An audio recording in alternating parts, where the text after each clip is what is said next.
Belajar bersama Teacher Riana. Hai adik-adik, Assalamualaikum. Sihat ke tu? Jom kita belajar. Hari ni kita belajar tentang sayur. Adik-adik tahu sayur-sayuran. Kalau dalam English kita panggil vegetables. Ulang lagi sekali, sayur dalam bahasa Inggeris adalah vegetables. Adik-adik suka makan sayur apa?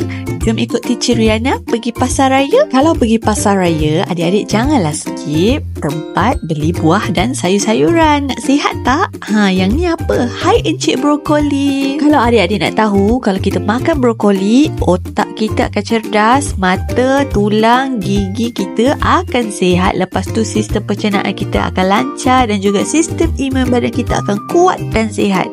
Tak nak ke adik-adik? Jom kita eja brokoli. Dalam bahasa Melayu, B-R-O-K-O-L-I, brokoli. Kalau dalam bahasa Inggeris pula, broccoli. Kita akan bagi B-R-O-C-C-O-L-I.